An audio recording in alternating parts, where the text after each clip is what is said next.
നമസ്കാരം. ഒരുപാട് ദിവസത്തെ ഇടവേളയ്ക്ക് ശേഷം ഒരു വീഡിയോ ചെയ്യുകയാണ്. കഴിഞ്ഞ ആഴ്ച ഷാർജ എക്സിബിഷന് പോയിരുന്നു. ഒരു ദിവസത്തെ യാത്രയായിരുന്നു. ലഗേജൊക്കെ നോക്കി ഇതെപ്പോഴും എൻ്റെ കയ്യിലുണ്ടാവുന്നതാണ് ഈ ലഗേജ് സ്കെയിൽ. അങ്ങനെ തിരുവനന്തപുരം എയർപോർട്ടിൽ നിന്നൊരു യാത്ര. തിരുവനന്തപുരം ലോഞ്ചിൽ കയറി ഒരല്പം ബ്രേക്ക്ഫാസ്റ്റ് പോലെ കഴിച്ച്, ബ്രേക്ക്ഫാസ്റ്റ് എന്ന് പറയാൻ കാരണം 4 മണിയുടെ ഫ്ലൈറ്റ് ആയിരുന്നു. ഒരു ചെറിയ ഫുഡൊക്കെ കഴിച്ച് ഷാർജയിൽ ലാൻഡ് ചെയ്തു. ജീവിതത്തിൽ ആദ്യമായി ഒരു വിദേശ യാത്ര ചെയ്യുന്നത് UAE-യിലേക്കായിരുന്നു. 2004 മെയ് 30 എൻ്റെ പ്രവാസ ജീവിതത്തിൻ്റെ തുടക്കം. ഷാർജ എയർപോർട്ടിലാണ് ഇറങ്ങിയത്. എൻ്റെ അങ്കിളായിരുന്നു എന്നെ വിളിക്കാൻ വന്നിരുന്നത്. ആ ഒരു ഓർമ്മയൊക്കെ ഞാൻ പെട്ടെന്ന് ഇങ്ങനെ ഓർത്തുണ്ട്. ആദ്യ പാസ്പോർട്ടിലാണ് അതുള്ളത്. അത് ജസ്റ്റ് ഷെയർ ചെയ്തെന്ന് മാത്രം.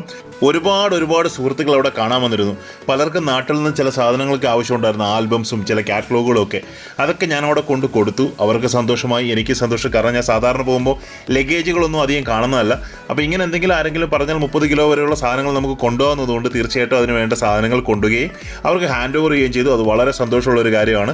കാരണം ഒരുപാട് നാളിന് ശേഷം അവർക്ക് ഒരു നാട്ടിലേക്ക് വരുന്നത്. അപ്പോൾ ഇതൊക്കെ അവിടെ കിട്ടുക എന്നുള്ളൊരു സന്തോഷമായിരിക്കും. ഞാൻ ഷാർജ എക്സിബിഷൻ വാങ്ങിച്ച ചില സാധനങ്ങൾ പരിചയപ്പെടുത്തുകയാണ്. ഇത് ഖത്തർ വേൾഡ് കപ്പിന് ഇറങ്ങിയ ഖത്തറിൻ്റെ ആദ്യത്തെ പോളിമർ കറൻസിയാണ്. ഇത് 7 ഡിഫറൻറ്റ് പെർഫിക്സുകളാണുള്ളത്. അതിൽ ഏകദേശം 5ഓളം പെർഫിക്സുകൾ ഞാൻ കളക്ട് ചെയ്തു. അപ്പോൾ ആ പെർഫിക്സ് നോക്കിയിട്ട് കളക്ട് ചെയ്യാൻ വേണ്ടിയിട്ടായിരുന്നു. പിന്നെ കുറേ ബാങ്ക് നോട്ടുകൾ. ഇത് ജസ്റ്റ് ഹോട്ടൽ റൂമിൽ വെച്ച് റാൻഡംലി കുറച്ച് ഫോട്ടോസ് എടുത്തത് ഇതിനകത്ത് ഷെയർ ചെയ്യുന്നു മാത്രം. ചില സെലക്റ്റീവായിട്ടുള്ളതിൻ്റെ ഫോട്ടോസ് ഞാൻ എൻ്റെ വീഡിയോയിൽ അവസാനം ഉൾപ്പെടുത്താൻ കാണിക്കാം. വളരെ ഇമ്പോർട്ടൻ്റ് ആയിട്ട് എനിക്ക് കിട്ടിയൊരു കറൻസിയാണ് ഈ കാണുന്ന പേർഷ്യയുടെ കറൻസി. അത് പണ്ടത്തെ പേർഷ്യക്കാരെന്നൊക്കെ പറയുന്ന പേർഷ്യ, ഇന്നത്തെ ഇറാൻ. ആ ഒരു പേർഷ്യയുടെ കറൻസിയാണ് ഈ കാണുന്നത്. പിന്നെ പാലസ്തീൻ്റെ ഒരു 2-3 കറൻസികൾ എനിക്ക് വാങ്ങിക്കാൻ സാധിച്ചു. 1-2 എൻ്റെ സുഹൃത്തുക്കൾക്ക് വേണ്ടിയിട്ടാണ്, 2 എൻ്റെ കളക്ഷനിലേക്കാണ്. എല്ലാ തവണയും ഞാൻ വാങ്ങിക്കുന്ന പോലെ ഒരു പ്രീ UAE നാണയം ഇത്തവണ വാങ്ങിച്ചു. 2 പ്രീ UAE നാണയം വാങ്ങിച്ചു. ആദ്യം വാങ്ങിച്ച ഇതാണ് ഉമ്മുൽ കോയിൻ്റെ നാണയമാണ് വാങ്ങിച്ചത്. ഇതുകൂടാതെ എൻ്റെ കസിൻ സിസ്റ്റർ അവിടെയാണ് വർക്ക് ചെയ്യുന്നത്, എൻ്റെ അമ്മാവൻ്റെ മോൾ. അപ്പോൾ അവളെന്നെ കാണാൻ വന്നു, അവളും ഹസ്ബൻഡും എന്നെ കാണാൻ വന്നു. അങ്ങനെ ഒരു ദിവസം അവരെയും കാണാൻ സാധിച്ചു. പിന്നെ കുറച്ച് നാണയങ്ങളെന്ന് പറയുന്നത് കോമൺ ആയിട്ടുള്ള നാണയങ്ങളല്ല, എങ്കിലും കുറച്ച് ഡിമാൻഡിങ് ആണ്. ഈ കാണുന്ന സദാം ഹുസൈൻ്റെ 250, അതുപോലെ റിപ്പബ്ലിക് ലെബനോൻ്റെ ഈ കാണുന്ന 1 പിയസ്റ്റ്, അതുപോലെ തന്നെ മുന്നോട്ട് ഉണ്ടായിരുന്ന അല്ലെങ്കിൽ ഫ്രഞ്ച് ലെബനോൻ്റെ നാണയങ്ങൾ, ഫ്രഞ്ച് സിറിയൻ നാണയങ്ങൾ, ഇതൊക്കെ ഹോൾ നാണയങ്ങളായതുകൊണ്ട് ആ ഒരു സെൻറ്റിമെൻ്റൽ വാല്യൂ വെച്ചിട്ട് വാങ്ങിച്ചാണ്. ഇതൊക്കെ എൻ്റെ കയ്യിലുള്ളതാണ്. ചില സമയത്ത് എക്സ്ചേഞ്ച് ചെയ്യാമെന്നുള്ളൊരു കാര്യം കൊണ്ടൊക്കെയാണ് ഞാനിങ്ങനെ അഡീഷണൽ ആയിട്ട് ഉള്ള നാണയങ്ങൾ തന്നെ വീണ്ടും വാങ്ങിക്കുന്നത്. കാരണം ചിലപ്പോൾ നമുക്ക് ഇല്ലാത്തൊരാൾക്ക് കൊടുത്ത് മറ്റൊരെണ്ണം വാങ്ങിക്കാൻ സാധിക്കും.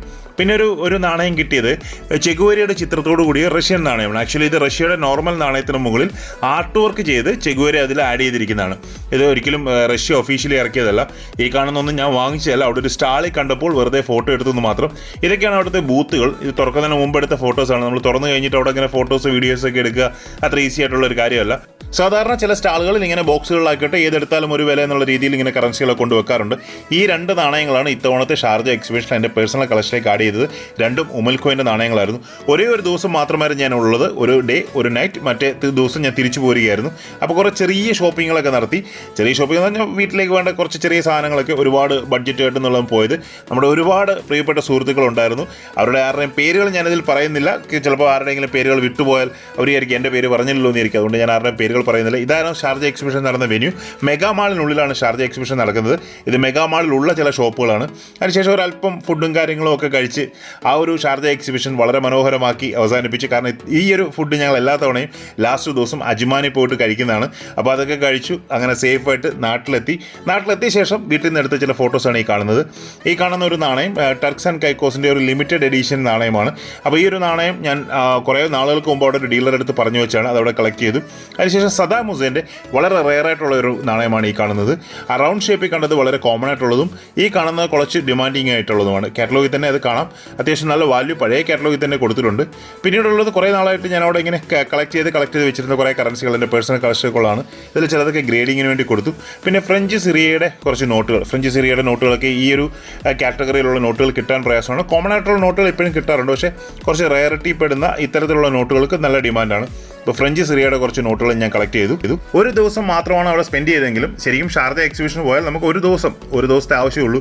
ഒരു ഡേ ഫുൾ അവിടെ സ്പെൻഡ് ചെയ്ത് കഴിഞ്ഞാൽ അത്യാവശ്യം കുറച്ച് നല്ല കാര്യങ്ങളൊക്കെ നമുക്ക് കളക്ട് ചെയ്യാൻ സാധിക്കും. പിന്നീട് എനിക്ക് കിട്ടിയ ബ്രിട്ടീഷ് ഇന്ത്യയുടെ ഒരു 1 രൂപ നോട്ടാണ്. ഇതിനൊരു പ്രത്യേകതയുണ്ട്. ഞാൻ ഈ 666 എൻഡിങ്ങിലുള്ള കറൻസികൾ കളക്ട് ചെയ്യുന്നുണ്ട്. ഇതൊരു 666 എൻഡിങ് കറൻസിയാണ്. അപ്പോൾ എൻ്റെ പേഴ്സണൽ കളക്ഷനിലേക്ക് ആഡ് ചെയ്തു. ഈ കാണുന്ന ഒരു ടിബറ്റ് എനിക്ക് അഡീഷണൽ ആയിട്ട് വന്നതാണ്. എൻ്റെ ഓൾറെഡി ഒരു ടിബറ്റ് ഉണ്ടായിരുന്നു, പിന്നെ അഡീഷണൽ ആയിട്ട് വന്നതാണ്. ക്വീൻ എലിസബത്തിൻ്റെ നോട്ടുകൾ ഞാൻ ഒരുപാട് നോക്കി. പിന്നെ ചില നോട്ടുകളൊക്കെ അവിടെ കിട്ടി. ഇതൊക്കെ അത്യാവശ്യം വിലയുണ്ട്. ഉണ്ട്. മാൾട്ടയുടെ 2-3 ഡിഫറെൻറ്റ് ക്വീൻ എലിസബത്ത് നോട്ടുകൾ കിട്ടി. പലരുടെ കയ്യിലുള്ളതാണെങ്കിലും 1 ഫ്രം 1 കൺട്രിയിൽ നിന്ന് കളക്ട് ചെയ്യുന്ന ഒരുപാട് ആളുകളുണ്ട്. അപ്പോൾ അവരൊക്കെ ചിലപ്പം ഈ മാൾട്ട അല്ലെങ്കിൽ സൈപ്രസ് ഇതൊക്കെ ലാസ്റ്റിലേക്ക് മാറ്റി വെച്ചിരിക്കും. കാരണം അത് കോസ്റ്റ്ലി ആയതുകൊണ്ട് ലാസ്റ്റിലേക്ക് മാറ്റി വെച്ചിരിക്കും. ഞാൻ ആക്ച്വലി ക്വീൻ എലിസബത്തിൻ്റെ 1 ഫ്രം 1 കൺട്രി കംപ്ലീറ്റ് ചെയ്തു. എല്ലാ രാജ്യങ്ങളുടെയും ക്വീൻ എലിസബത്തിൻ്റെ കറൻസികൾ ഒരു രാജ്യത്തിൻ്റെ ഒരെണ്ണം എന്ന രീതിയിൽ കംപ്ലീറ്റ് ചെയ്തു. പിന്നീട് ഞാൻ എല്ലാ തവണയും വാങ്ങിക്കുന്ന ഒരു സെറ്റാണ് നിങ്ങൾ ഈ കാണുന്നത്. UAE ആദ്യത്തെ കോമമറേറ്റീവ് നാണയങ്ങളുടെ സെറ്റാണ്. ഇതിൽ ആക്ച്വലി വലിയ 5 നാണയങ്ങളാണ് വരുന്നത്. അതിൽ 4 എണ്ണം 1 ദിർഹം, നടുക്ക് കാണുന്നത് 5 ദിർഹമിൻ്റെ നാണയമാണ്. ഇതെല്ലാം തന്നെ UNC ആണ്. ഇത് മൊത്തത്തിൽ എൻ്റെ അറിവിൽ 5000 സെറ്റുകളാണ് ഇഷ്യൂ ചെയ്തിരുന്നത്. ഇഷ്യൂ പ്രൈസ് എന്തോ 35 ദിർഹം മറ്റോ ഉള്ളായിരുന്നു. പക്ഷേ ഇപ്പോൾ അവിടെ വളരെ വിലയാണ് ഈ നാണയങ്ങൾക്ക്. ഒരു സൗദിയുടെ സ്റ്റാൾ ഉണ്ടായിരുന്നു. സൗദിയിൽ നിന്ന് ഒരു വ്യക്തിയുടെ സ്റ്റാൾ ഉണ്ടായിരുന്നു. സൗദിയുടെ പഴയ പേര് നിങ്ങൾക്കറിയാം, ഹെജസ് ആൻഡ് നജദ് എന്ന് പറയുന്ന അറിയപ്പെടുന്നത്. ആ ഒരു കാലഘട്ടത്തിലെ നാണയങ്ങളുടെ ഒരു സെറ്റ് എന്ന് പറയുന്നത് കംപ്ലീറ്റ് നാണയങ്ങളുണ്ടോ എന്ന് എനിക്കറിയില്ല, എങ്കിലും 3 നാണയങ്ങളുടെ ഒരു സെറ്റ് ഞാൻ വാങ്ങിച്ചു. അപ്പോൾ വീഡിയോ കണ്ട എല്ലാവർക്കും ഒരുപാട് നന്ദി. Keep watching. Thank you very much.